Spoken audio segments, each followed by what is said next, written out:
अंजना जी, आप गाना चाहते हो तो तैयार रहिए।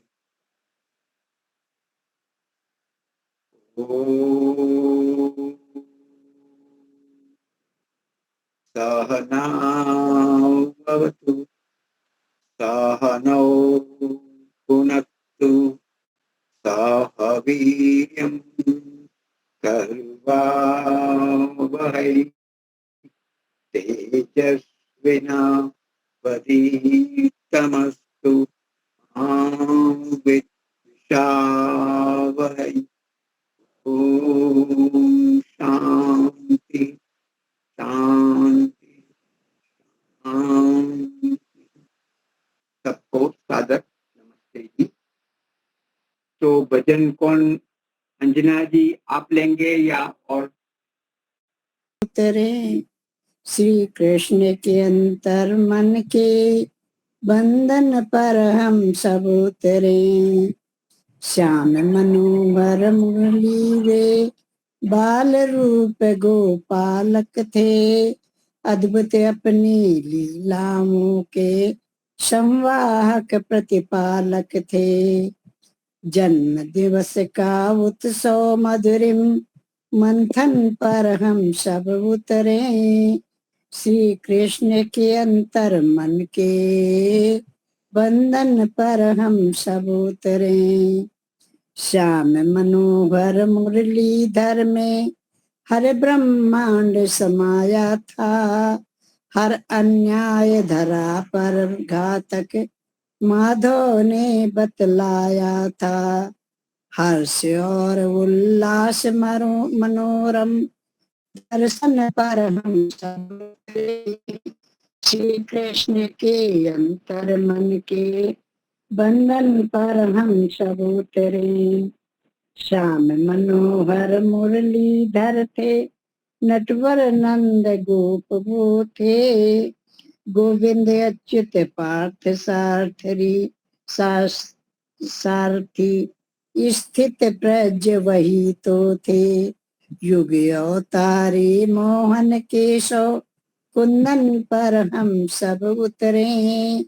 श्री कृष्ण के अंतर मन के बंधन पर हम सब उतरे। श्याम मनोहर मुरलीधर की उस छवि के हम अंश बने। ओम नमस्ते जी। आवाज ठीक है? ठीक है, ठीक। अच्छा,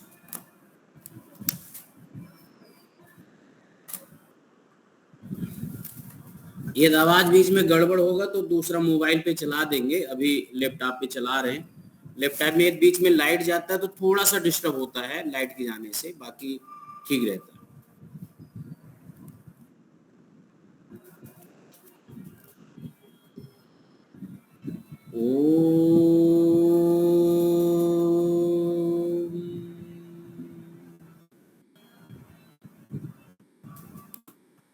श्रद्धे महेंद्र मुनि जी,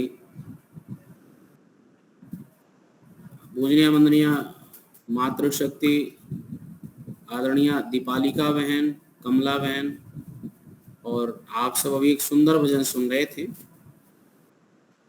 हम सब लोग साप्ताहिक सत्संग में उपस्थित हैं और ये संस्कार विधि का श्रृंखला प्रारंभ है। कल हम सब लोग यूट्यूब पर महेंद्र मुनि जी का अनुभव सुन रहे थे। विपस्यना की साधना से ओतप्रोत होकर के, प्रशिक्षित होकर के उसका लाभ प्राप्त करके सबको बांट रहे थे। वास्तविकता तो ये है कि विद्या फलीभूत तभी होता है। मैं थोड़ा सा विषय पर आऊंगा, लेकिन ये रोचक तथ्य के लिए आप लोगों के सामने उपस्थित कर रहा हूं कि विद्या तभी फलीभूत होता है, यानी सफल होता है, उपयोगी होता है, कि विद्या के लेने का भाव कैसा है। एक इसके कुछ कैटेगरी है तो प्रथम कैटेगरी है कि आप पैसा दीजिए और विद्या लीजिए, पढ़िए, जो पहले विद्वानों से, मनीषियों से राजा और महाराजे अपने बच्चों के लिए करते थे, लोगों को पैसा देते थे और पढ़वाते थे। दूसरी कैटेगरी है कि आप सेवा कीजिए और शिक्षा प्राप्त कीजिए, विद्या प्राप्त करिए। तीसरा ये है कि जो आपने सीखा है, जो आपने पढ़ा है, उसको फिर पढ़ाइए, औरों में बांटिए जो आपने ग्रहण किया है। तो पैसा दे करके सीखना, फिर सेवा करके कोई चीज पढ़ना, सेवा लेना, ये दूसरा। और जो ये सीखा है आपने, वो औरों तक उस विद्या को बढ़ा रहे हैं, शिक्षा को बढ़ा रहे हैं, तब जाकर के विद्या फलीभूत होती है। ये व्यवहारिक बातें हैं। यदि आप घर बैठे बिठाए ऐसे कर रहे हैं तो कहीं ना कहीं सीखने का, इसका उपयोगी तभी होगा जब भी हमारे जीवन में विद्या के लेने का क्रम ठीक हो। वैसे ही ये मेरी बात है, जैसे व्यक्ति धन तो कमा लेता है एन पेन प्रकार, छल कपट से भी कमा सकता है, गुमराह करके भी कमा लेता है, और बड़ी बड़ी दुकानें लगा करके, सजा करके, ऑफिस बना करके भी धन कमाता है, झूठ बोल करके। और कुछ लोग ईमानदारी से कमाते हैं, मेहनत परिपक्वता के साथ कमाते हैं। आप जैसे भी कमाते हैं, धन जिस भी प्रकार से आता है, यदि आपके पुण्य कर्म पुरुषार्थ से वो आता है तो धन उपयोगी होता है, आपकी उन्नति में लगता है, आपके कुल वंश की उन्नति में वो दिखाई देता है। यदि गलत ढंग से धन आया है तो वो गलत ढंग से चला जाएगा, दवा में चला जाएगा, छिनैती में चला जाएगा, अन्य कई प्रकार से। अब उसका क्या रूप हो सकता है, जाने का, धन के जाने का स्वरूप क्या हो सकता है, पर वो धन उपयोगी नहीं हो सकता, वो धन सदुपयोगी नहीं हो सकता, पुरुषार्थ में नहीं आ सकता। अथवा उस धन से साधन तो आ सकता है लेकिन संतुष्टि नहीं आ सकता। धन से आपको देखने के लिए ऐश्वर्य आ सकता है लेकिन सुख नहीं आ सकता, संतोष नहीं आ सकता, शांति नहीं आ सकती। वो धन आपके हितार्थ उपयोगी नहीं हो सकता। और यदि वो परिश्रम का है, पुरुषार्थ का है, पुण्य के फल से आया है तो सुखी होगा, उसका जो कारक होगा, जो परिणाम होगा वो अच्छा होगा। ऐसे विद्या भी हमारे विद्यार्थी भी ऐसे करते हैं, अरे आजकल तो यूट्यूब पर ज्ञान रखा है, गूगल पे रखा है। मैं कहता हूं बिल्कुल रखा है, लेकिन आज तक ये विद्या किसी के लिए उपयोगी नहीं हुआ है। अभी तक तो नहीं हो रहा है। कोई विद्यार्थी हमारा ऐसा बताए, हम बहुत सारे विद्यार्थी पढ़ते, 300 विद्यार्थी हैं और बहुत सारे, हमने कहा सही से जिसने इसका उपयोग नहीं किया है तो उसका जो है वो जाता नहीं है। यूट्यूब चलाने जाएंगे, लोग रील देखना शुरू कर देता है, बच्चे ऑनलाइन क्लासेस खरीदते हैं, उसके बगल में साइड में चला जाता है, वो इंस्टाग्राम पे चला जाएगा, यहाँ वहाँ चला जाता है, अलग अलग साइड पे।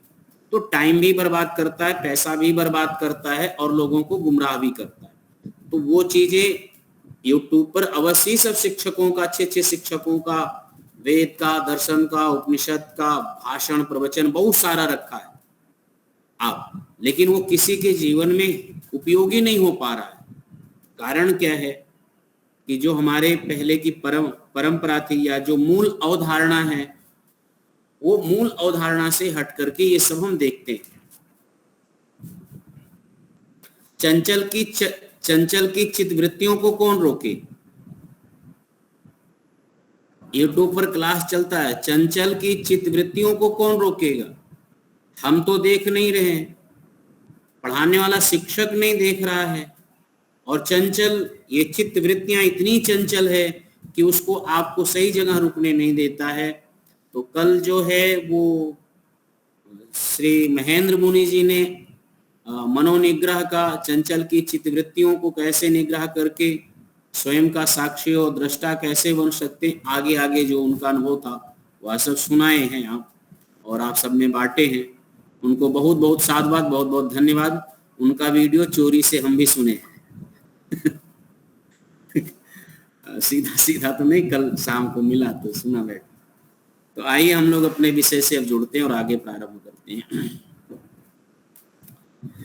देखिएगा, पिछली बार हम सब लोग शिलारोहण और जो 2-3 मंत्र थे उसका भाव हम आपके सामने रखे थे। एक प्रक्रिया होता है लाजा होम का, और लाजा होम के साथ साथ अग्नि कुंड की प्रदक्षिणा होती है। समाज में कुछ इस बात को लेकर के, इस विवाह की पद्धति को लेकर के भ्रांति है। जो अग्नि की प्रदक्षिणा करते हैं उसी को लोग कहते हैं 7 फेरे लिया कि नहीं लिया। ये 7 फेरे जो है वो शास्त्र से नहीं निकला है, सीरियल से निकला है। फिल्मी दुनिया वालों ने बनाया 7 फेरे। प्रदक्षिणा तो वास्तविकता 3 है, मुख्यतः 3 है। चौथा क्या है? चौथा जो फेरा जिसको कहते हैं अग्नि की प्रदक्षिणा, वो चौथा क्या है कि एंटी क्लॉकवाइज नहीं घूम सकते अग्नि को, इसलिए क्लॉकवाइज घूमने के लिए उसको घुमाया जाता है कि आप इधर से घूम करके आइए, बैठिए। ये यज्ञ के परिधि की एक व्यवस्था है, इस कर्मकांड की एक व्यवस्था है कि आप कोई भी प्रदक्षिणा करेंगे तो क्लॉकवाइज करेंगे। ऐसे वो सृष्टि का नियम भी है, गति भी ऐसी ही है, पृथ्वी गतिमान भी ऐसी है, इसी प्रकार से गति भी करती है, उसी प्रकार से व्यवस्था रखा है। उसके पीछे और भी तर्क हो सकता है, इसके पीछे और कल्पनाएं हो सकती हैं, जो कल्पनाएं यथार्थ हों वो भी हो सकता है। लेकिन सत्य तो यह है कि प्रदक्षिणा जो है वो हम दक्षिणावर्ती ही घूमते हैं, वामावर्ती नहीं घूम सकते। वामावर्ती और दक्षिणावर्ती का क्लॉकवाइज एंटी क्लॉकवाइज समझ लीजिए। तो 3 बार 3-3 मंत्रों से जब हम 3 आहुति देते हैं उसके बाद एक प्रदक्षिणा करवाते हैं। फिर 3 मंत्रों से 3 आहुति होगी, फिर एक प्रदक्षिणा होती है, फिर उन्हीं 3 मंत्रों से 3 आहुति होती है, फिर एक प्रदक्षिणा होता है। फिर इसके बाद इसी 3 फेरे के बाद कन्या जो है वो पति के कुल को प्राप्त हो जाती है।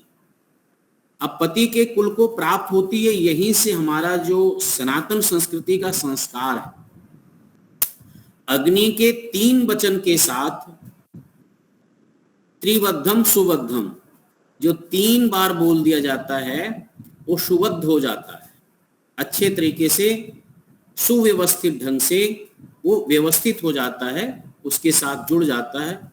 ये हमारा शास्त्रीय परंपरा और ये मूल भावना है, 3 वचनों से बहुत पहले से ही आ जाता है। तो वो 3 बार होने के बाद अब कन्या जो है वो पर के अभी जो वाम भाग में बैठी थी वो अब दक्षिण भाग में आ जाती है, दक्षिण भाग में आ जाती है, और पुरुष अब आगे होकर के फेरा लेकर के बैठता है। अब ये मंत्र है, इसमें ये भाव है, ये तो प्रक्रिया था जो आप लोगों को। और तीसरे के बाद वो जो छेड़ा छेड़ी बांधते हैं एक दूसरे के, वो कपड़े रुपट्टे को लेकर के और पल्लू को लेकर के कन्या को उसको बांधते हैं। अच्छा, ये विधान जो है बड़ा प्राचीन है। प्राचीन क्या, सर्वत्र है, उत्तर भारत, दक्षिण भारत, गुजरात सब जगह ये वाली विधि कि भाई छेड़ाछाड़ी बांधा कि नहीं बांधा। यहाँ हमारे यहाँ कहते हैं भाई गठबंधन हुआ कि नहीं हुआ, दोनों का गठबंधन, तो ये गठबंधन के नाम से जाना जाता है। वास्तविकता तो जो 3 प्रदक्षिणा लेते हैं फेरे, तो वहीं से गठबंधन प्रारंभ हो जाता है, गठबंधन वहीं से प्रारंभ हो जाता है। जो 3 लिया वो शास्त्रीय गठबंधन है, अदृश्य रूप से दिखाई नहीं दे रहा है, लेकिन मन एक दूसरे से वो जुड़ जाता है। ये तो बाहर केवल एक वस्त्र में गांठ बांधने की बात है। जब तक 2 विचार आपस में मिल जाते हैं, 2 विचार को मेल दिया जाता है, 2 परिवार को मेल खा जाता है। अब यही से कन्या पति के कुल को प्राप्त हो जाती है, पिता के कुल को छोड़ देती है, और पिता के कुल को छोड़ने के पश्चात पति के कुल को प्राप्त होती है, और वहां से हम सब लोग मंत्र बोलते हैं। तो जरा वो जो लाजा होता है ना, लाजा, तो हमारे यहाँ धान की खेती होती है, आप सब लोग जानते होंगे, जिससे चावल पैदा होता है। तो चावल के पहले ऊपर जो कवर होता है, जो छिलका होता है, चावल के ऊपर का जो छिलका कवर, उसको वह सहित वो धान बोला जाता, धान, धान की खेती। व्रीहि नाम करके उसको संस्कृत में व्रीहि बोलते हैं। छिलके के साथ जब अग्नि पर पकाते हैं उसको व्यवस्थित तरीके से, तो वो फूट जाता है और छिलका उसके साथ जुड़ा रहता है, छिलका जुड़ा रहता है और वो फूट जाता है। उसी को लाजा बोलते हैं। और गुजरात में इसको हम केवल वो लाजा जो है बिकते हुए केवल दीपावली के अवसर पर देखते हैं। चावल के खेल जो बिकता है वो केवल दीपालिका बहन जी थोड़ा सा ध्यान दीजिएगा, तो वो उसको लाजा बोलते हैं। और वहां गुजरात में क्या बोलते हैं, मुझे धानी भी बोलते हैं उसको, धानी बोलते हैं, धानी, जी धानी, तो उसको धानी बोलते हैं और यहाँ लाजा हम लोग बोलते हैं। और स्वामी जी ने लिखा भी है लाजा होम, उसी से ये आहुति दी जाती है। तो इसके पीछे लोगों ने कल्पना किया, यथार्थ क्या है, लेकिन यह एक सही कल्पना है, एक संदेश देने के लिए बोला जाता है कि जिस प्रकार से कितना भी गर्म हो जाए, हिट हो जाता है, लेकिन धानी को वो जो छिलका है ना वो कभी छोड़ता नहीं है, हो जाता है।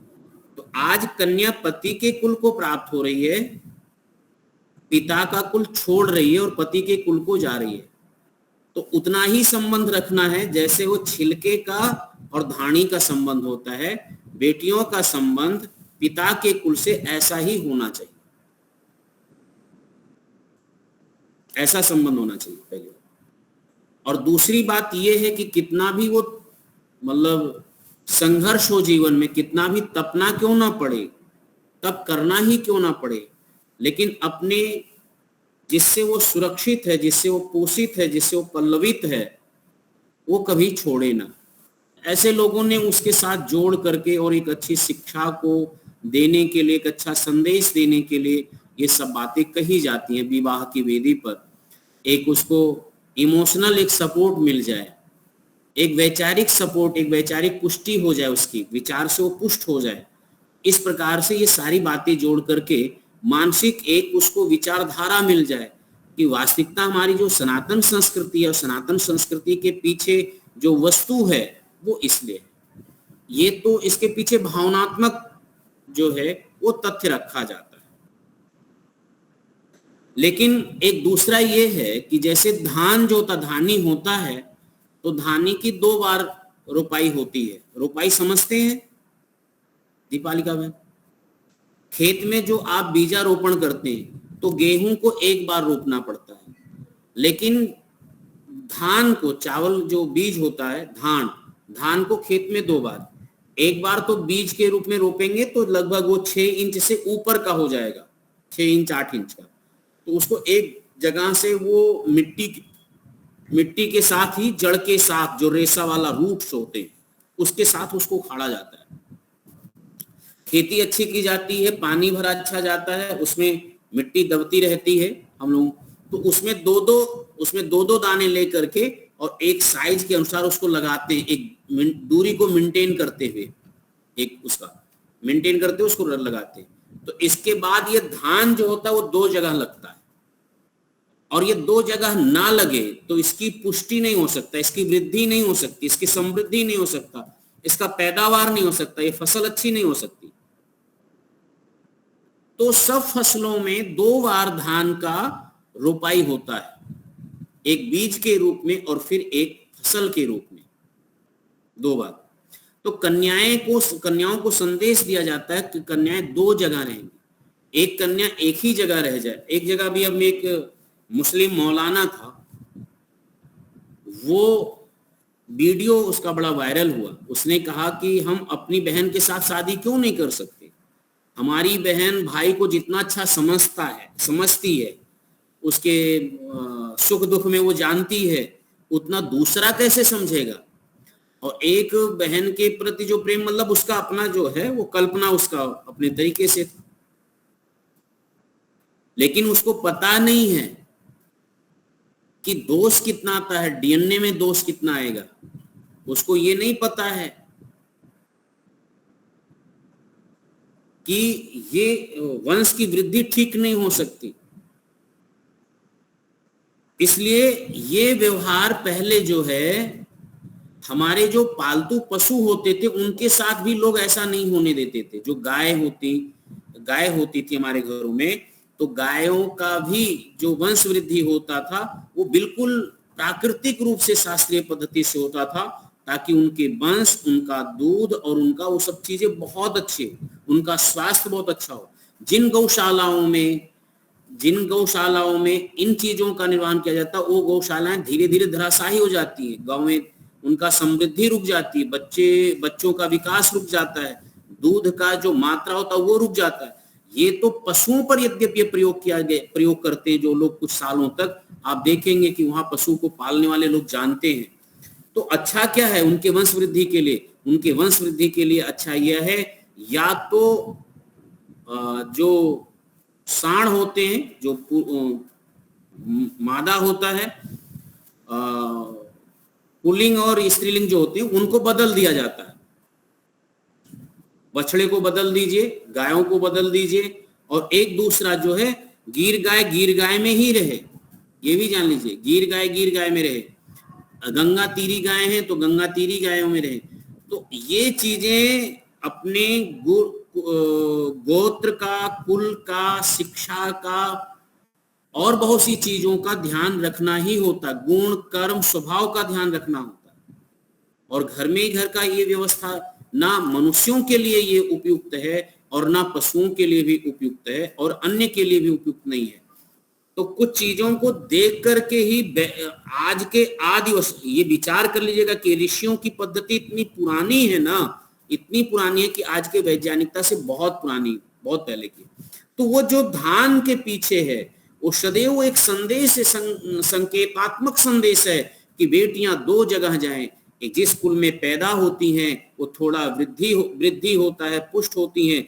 जिस दिन वो दूसरे के घर में जाने लायक हो जाती हैं, उनको सहर्ष ही विधि विधान से और उनको बढ़िया विवाह की पद्धति से उनको दूसरे के घर भेजने की विधि पद्धति है। गुण कर्म सब चैन का ऊपर का। ये लाजा होम का मतलब लाजा होम को जो विनियोग किया गया, जो सामग्री को विनियोग किया गया, इसके पीछे ऐसा विद्वान या भी मत या भी हेतु रखते हैं।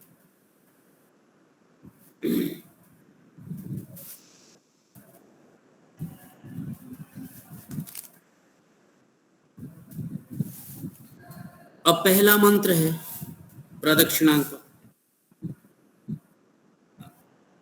अर्यमणं देवं कन्या अग्नेमयक्षता स नो अरिमा देवः प्रेतो मुंचतु मा पतेः स्वाहा। ये पहला मंत्र है। उसी धाणी से पहली आहुति, उसी लाजा से पहली आहुति वर और कन्या दोनों मिलकर के देते हैं।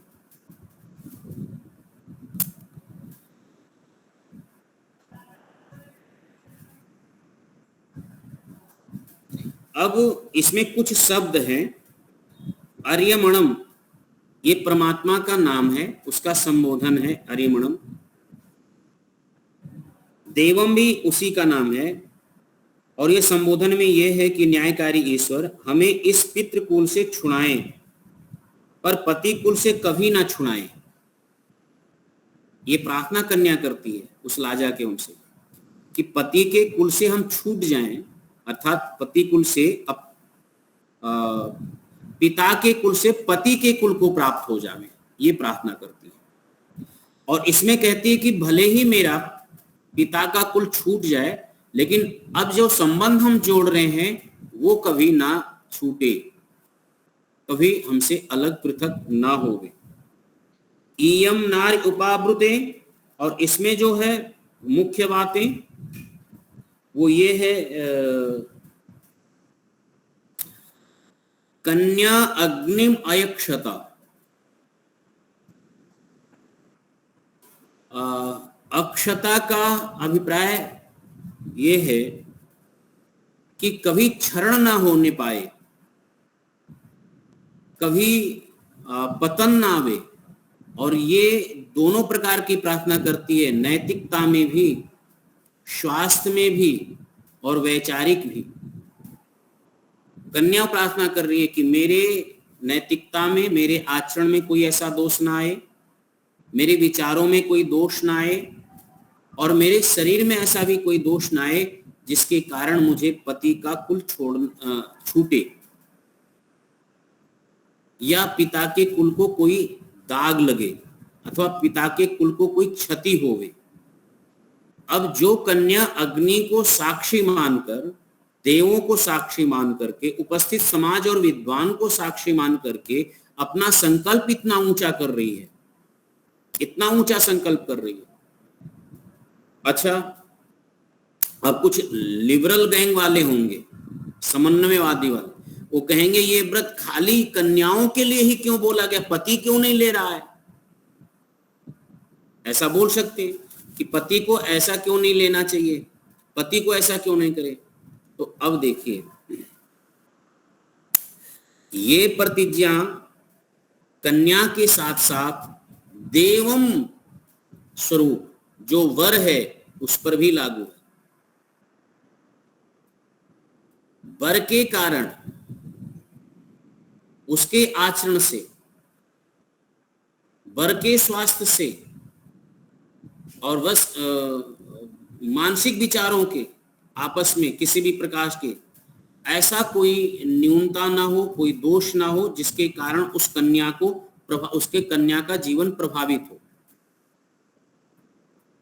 अब वेद मंत्र के इन भावों में इतना बढ़िया बढ़िया बातें रहती हैं। इससे संबंधित देखिए, बाल कांड में एक बात कहा है, जो पुस्तक हम आज ले रहे हैं सहारे में आपके लिए, उस पुस्तक में वाल्मीकि का एक उद्धरण है कि त्रिहि अग्निम ते प्रदक्षिणीकृत्य ऊहु भार्याम महूजसा।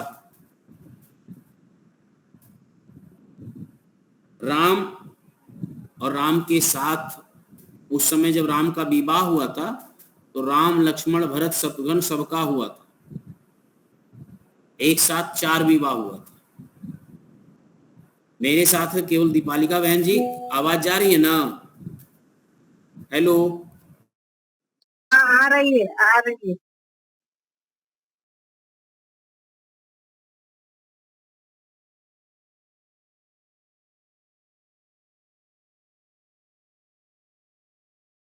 आ रहा है, मेरे इधर तो आ रहा है, वीडियो ऑडियो दोनों आ रहा है, क्लियर आ, ऑडियो वीडियो सब आ रहे हैं, एकदम मेरे क्लियर इधर आ भी रहा सब है। दिख रहा है।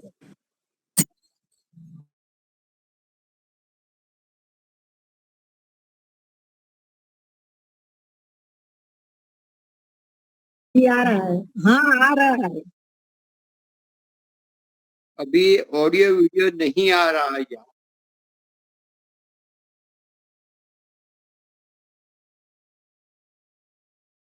हमारे सब आ रहे हैं अच्छी तरह से। हाँ, चालू है ना। पूरा हमें भी अच्छी तरह से दिख नहीं, रहा है। महेंद्र मुनि जी और दीपालिका जी को नहीं आ रहा है ऑडियो वीडियो, हम सब में आ रहे हैं।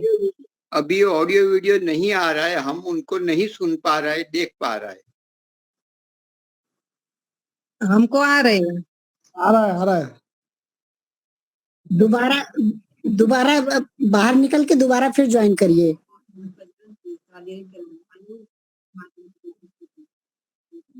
नहीं तो हम बोल नहीं आ रही એવું છે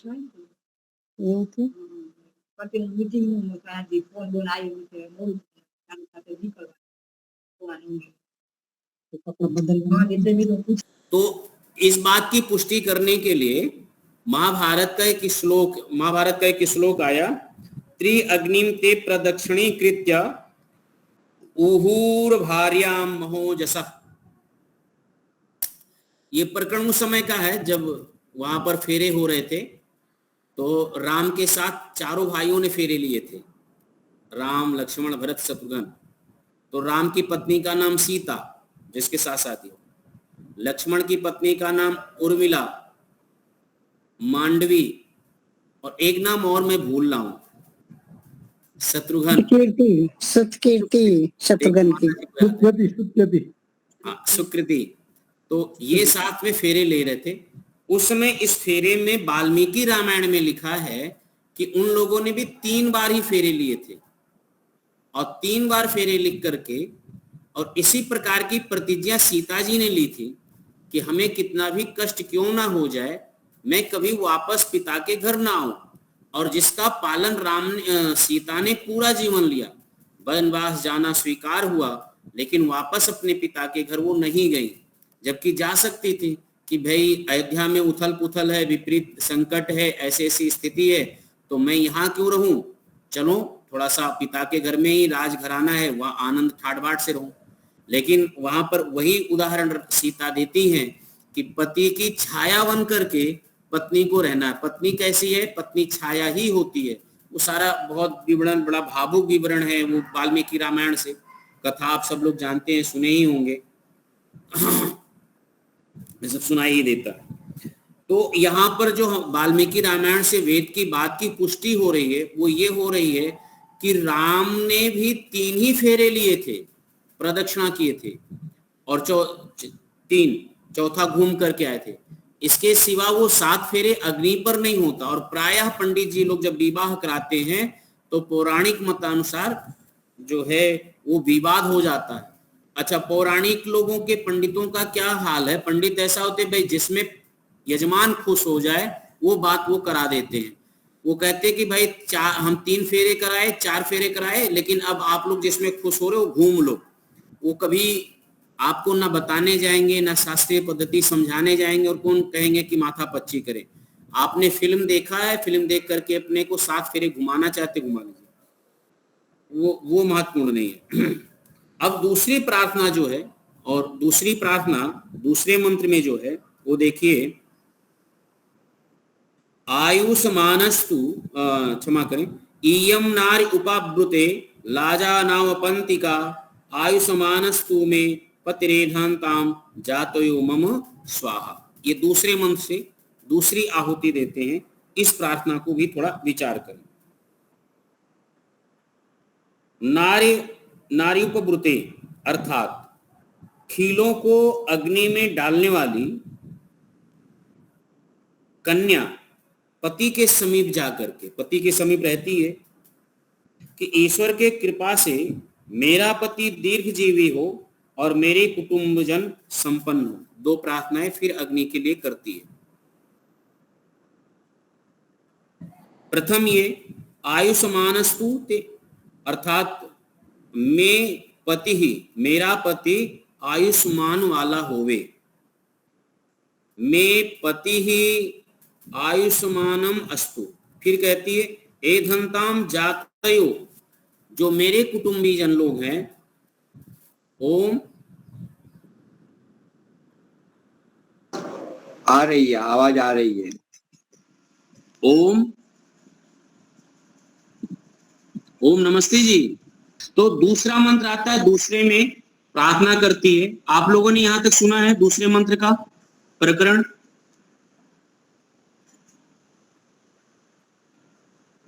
जी, तो दूसरा मंत्र है ओम इयम ना उपावृते लाजा नावपंतिका आयुष्मानस्तु मे पतिरेधांताम जातयो मम। प्रथम तो ये कहती है कि मैं पति ही आयुष्मानम अस्तु, मेरा पति आयुष्मान वाला होवे, यानी लंबी आयु वाला होवे, पहली प्रार्थना करती है। फिर दूसरा कहती है कि मम जातयो, जो मेरे कुटुंब जन लोग हैं, एधनताम, इनकी समृद्धि होवे। अब कन्या कह रही है कि जो लोग मेरे से जुड़े थे उन लोगों की समृद्धि की कामना करती, यानी अपने पिता के कुल के लिए वो समृद्धि की कामना करती है। अच्छा, ये क्यों करती है, इसके पीछे जरा विचार कर लीजिए। क्योंकि कन्या समझती कहीं हम जाएंगे और मेरे जाने का जो वियोग है मेरे माता और पिता के हृदय में, इस वियोग के होने से कहीं हमारे घर की शोक में जो कोई परिवार परिवर्तित हो जाता है तो उस घर में धन का क्षय हो जाता है, जो समृद्धि है उसकी हानि होने लगती है, क्षरण होने लगता है, क्योंकि पिता बेटी के जाने की चिंता में सब कुछ कहीं खराब ना हो जाए, ऐसा समझो। तो वेद मंत्र में बेटी को शिक्षा दे रहे हैं कि बेटी ये वेद माँ की तरह, वेद के मंत्र क्या है, वो कभी मातृवत प्यार करता है, मातृवत शिक्षा देता है वेद। वेद माता प्रचोदयंताम पावमानि द्विजानाम। तो वेद को माँ कहा है, वो कौन माँ, वो ज्ञान रूपी माँ, ऐसा ज्ञान रूपी माँ जो अपने बच्चे को ज्ञान के दूध से पुष्ट करती है, ऐसे ही कन्या को ज्ञान के उससे पुष्ट करती है कि बेटा तुम्हारे अंदर ज्ञान की अग्नि इतनी हो कि तुम्हें दोनों, तुम्हारे किसी भी कारण से दोनों कुल प्रभावित ना हुए, दोनों कुल में कोई प्रभाव ना पड़े। अब इतना ऊंचा शिक्षा वेद का, जो कन्या के दिल और दिमाग में इस बात का डाला कि बेटे इस अग्नि से ऐसी शिक्षा करो कि जो आपका पिता का कुल है उसकी समृद्धि बनी रहे और समृद्धि बढ़ती रहे, समृद्धि होती रहे, ऐसी प्रार्थना करो। ये प्रार्थना कब है, जब पुरुषार्थ पूर्वक, केवल निमित्त मात्र से, केवल वाक्य मात्र से बोल देने का नाम प्रार्थना नहीं है। यानी कन्या कोई ऐसा आचरण ना करे जिससे पिता के कुल को कुछ हानि हो जाए, धन की, यश की, कीर्ति की, प्रतिष्ठा की, ऐसा कोई आचरण कन्या ना अपनाए। और ये प्रयत्न, ये पुरुषार्थ, ये प्रार्थना करते रहना है। दूसरा, वो पति की आयु के लिए। अब बड़ा कमाल है, हमारे यहाँ पति की आयु को साल भर में एक बार व्रत रखा जाता है। आपके यहाँ रखा जाता है या नहीं रखा जाता मुझे नहीं, हमारे यहाँ तो करवा चौथ रखा जाता है। करवा चौथ को पत्नी जो है वो चलनी में पति का चेहरा देखती है और फिर पानी वानी डालती है, पूरा जल वल नहीं ग्रहण करेगी, एक दिन भूखे प्यासे रहेगी।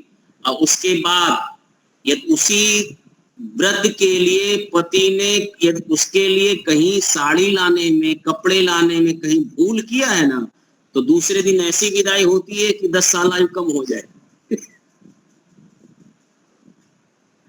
तो पति की आयु बढ़ेगी कैसे, यदि सही शिक्षा, सही मार्गदर्शन, जीवन में सही सत्संग, सही विचार नहीं होगा तो एक दिन व्रत उपवास शरीर सुखा करके करने से तो ये करवा चौथ रखने से पति की आयु बढ़ने वाला नहीं है।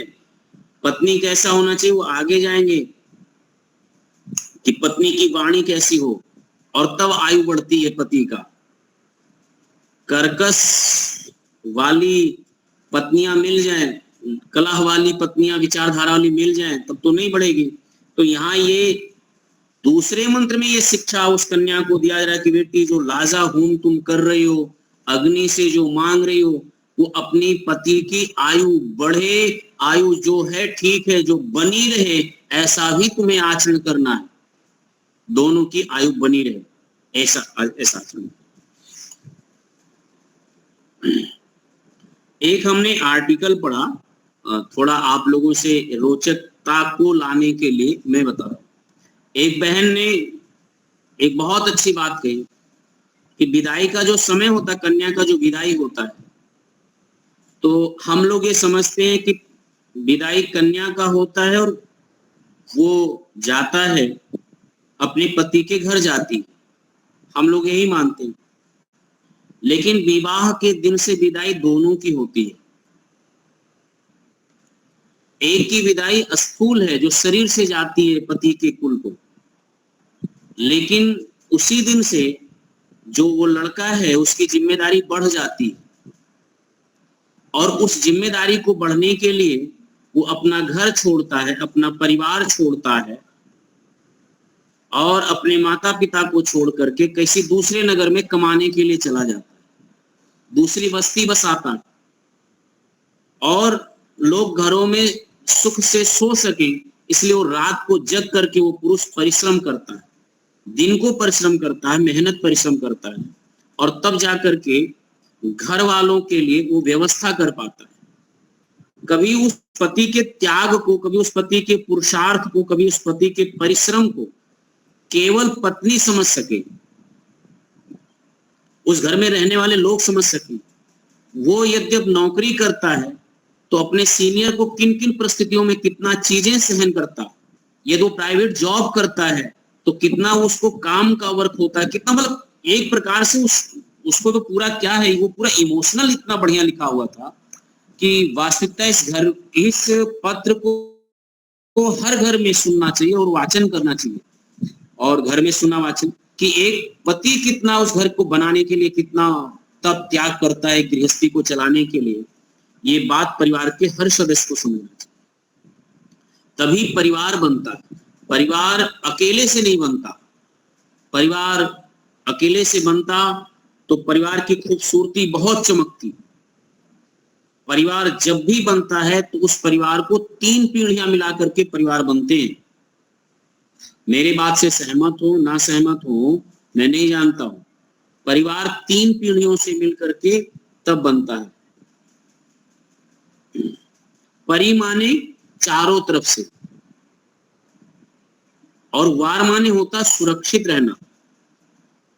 जब आप सब तरफ से सुरक्षित रहें तो वो परिवार, नहीं तो किसी बात का परिवार। दादा, पिता और आप, 3 पीढ़ियां जिस छत में रहती हैं, जिस परिवार में, वो परिवार है। इसलिए कि पति में कुछ कमी है, पति का इनकम कम हो गया तो और परिवार वाले संभाल लेते। पहले ज्वाइंट फैमिली में बालक किसकी गोदी में पल रहा है, चाचा के कि ताऊ के कि पिता के, उस बच्चे को नहीं पता होता था। और बच्चा जब तक बड़ा भी हो जाए तब तक पता नहीं लगता था कि हम पापा से ज्यादा प्यार करते हैं कि चाचा से ज्यादा प्यार करते हैं कि दादा से ज्यादा प्यार मेरा है। वो कंफ्यूजन की स्थिति में रहता। कोई पूछ लेता बेटा तुम्हें प्यार दादा से ज्यादा है, चाचा से ज्यादा है, ताऊ से ज्यादा है कि बड़े पिताजी से पता है।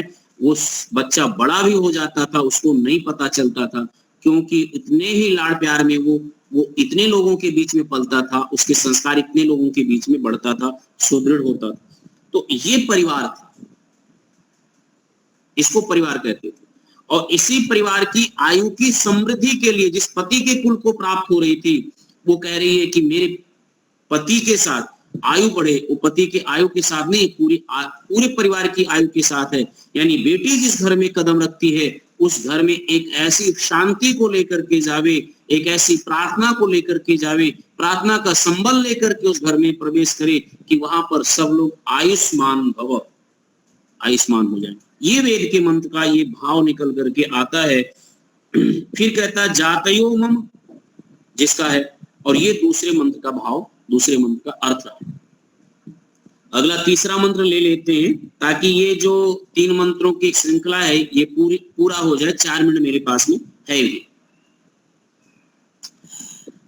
ईमान लाजा नावपम्य ग्नो समृद्धि करणम तव मम तुभ्यम चा सम वननम तद अग्नि नु अनु मन्यताम ईयं स्वाहा। वेद मंत्र अलग है लेकिन पदों को अलग करके बोलने का प्रयत्न किया। जैसे वो खील आहुति देती है तो ये उपमा है ईमान लाजा। ये जैसे खील मैं आपको दे रही हूं और आपकी अग्नि की वृद्धि हो रही है, यानी हवन कुंड की अग्नि की वृद्धि हो रही है, लेकिन इसकी सुगंधी और वृद्धि ठीक ऐसे ही ये परमेश्वर मेरे पति के कुल में और मेरे पिता के कुल में, दोनों कुल में वृद्धि और समृद्धि वाली आहुति में दे रही हूं।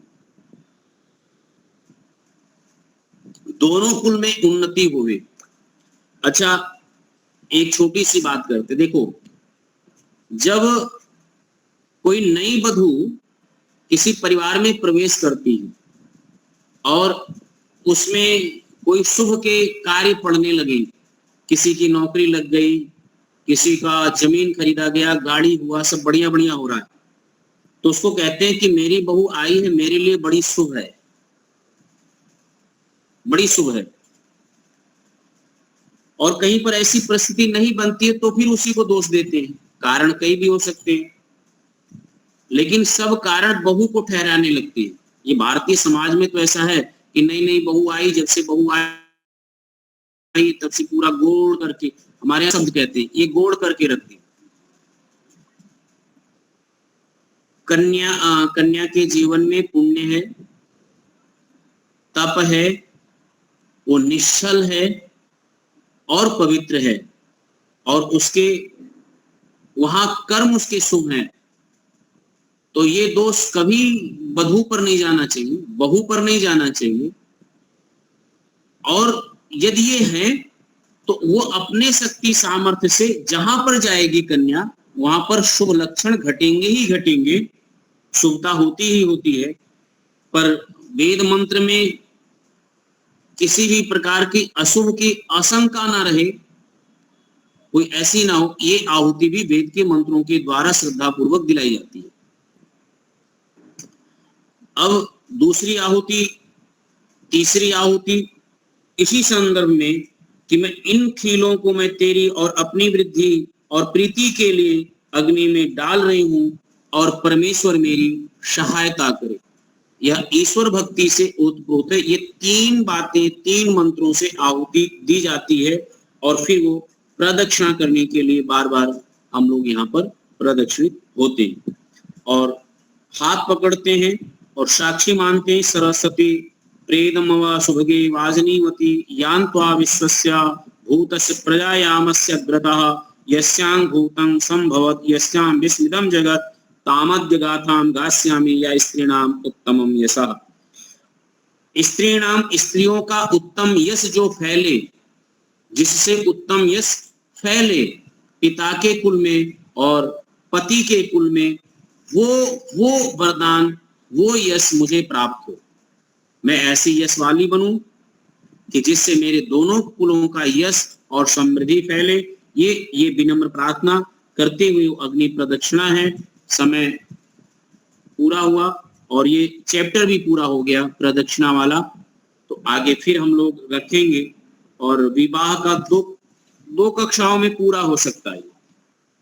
तो फिर उसके बाद, विवाह के बाद सीधा हम लोग वानप्रस्थ में आएंगे, संन्यास को। फिर अंतिम जो है वो सोपान होता ही है। तो आप सभी लोगों ने ध्यान पूर्वक सुना, सबको बहुत बहुत साधुवाद। ओम शांति। पूर्णाहुति के लिए बहुत बढ़िया। पूर्णाहुति के लिए हमारे शंकर जी शांति पाठ जय घोष करवाए जा रही है। हाँ जी। और है लास्ट में एक आता है भगाय स्वाहा। अच्छा जी, हेलो, बोलिए बोलिए। अच्छा चले गए क्लास से? हाँ बोलिए। मैं ये नहीं पता था, 3 आंख के बाद एक अंत में भगाय स्वाहा भी आता है।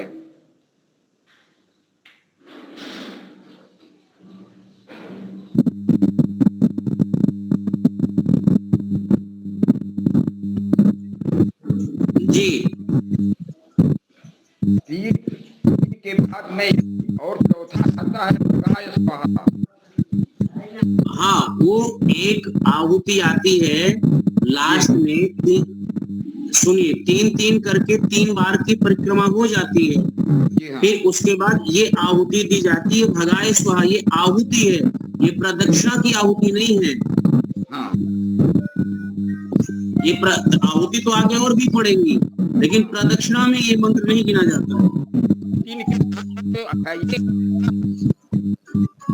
दादा आपकी आहुति आपके पूरा आ नहीं रहा है। आप नजदीक रखिए अपना मोबाइल सामने। हेलो, के संस्कार विधि में 3 के बाद एक लास्ट में भगाय स्वाहा आता है, इसका क्या मतलब है? आवाज जा रही है?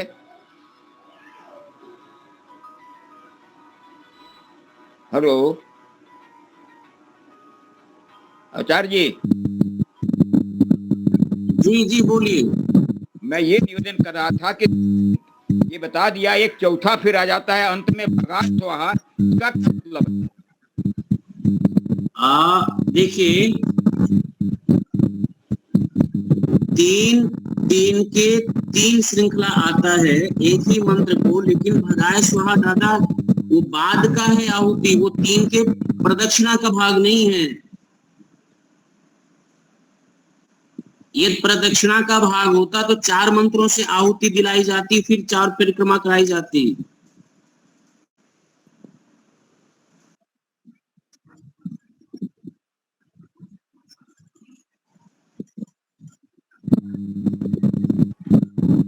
मैं आप लोगों को पढ़ के सुना देता हूँ, सुनिए। देखिए ये करके लिखा है कि अर्थात सब मिलके 3 परिक्रमा करके अंत में यक्ष कुंड के पश्चिम में थोड़ा खड़ा रह के उक्त रीति से 3 बार क्रिया पूरी हुई।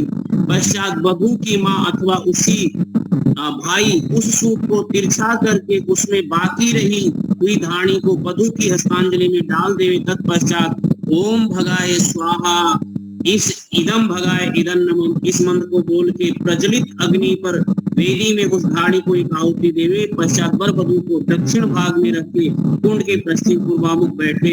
इसमें कहाँ प्रदक्षिणा लिखा है?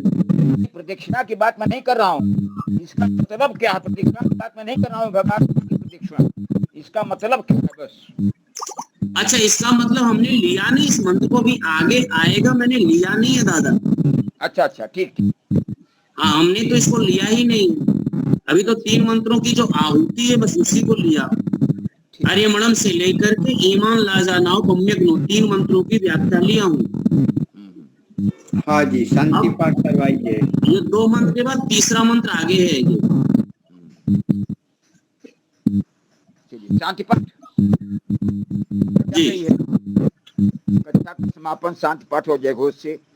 ओम ध्यो शांति अंतरिक्षम शांति पृथ्वी शांतिरापः शांतिरोषधयः शांतिर वनस्पतयः शांतिर्विश्वे देवा शांतिर्ब्रह्म शांतिः सर्वं शांतिः शांतिरेव शांतिः सामा शांतिरेधि। ओम शांति शांति शांति। बोले सो अभय। सत्य सनातन वैदिक धर्म की जय हो। जय हो। मर्यादा पुरुषोत्तम भगवान राम की जय हो। जय हो। योगराज भगवान कृष्ण की जय हो। जय हो। व्याकरण सूर्य गुरु विरजानंद की जय हो। युग प्रवर्तक महर्षि दयानंद सरस्वती की जय हो। स्वामी श्रद्धानंद की जय हो। भारत माता की जय हो। जय हो। जय हो। गौ माता की पालन और रक्षा हो। देश के अमर शहीदों की जय हो। जय हो। जय हो। वेद की ज्योति जल्दी रहे। ओम का झंडा ऊंचा रहे। आर समाज अमर रहे। सत्यार्थ प्रकाश घर घर पहुंचे। प्रणव ध्वनि।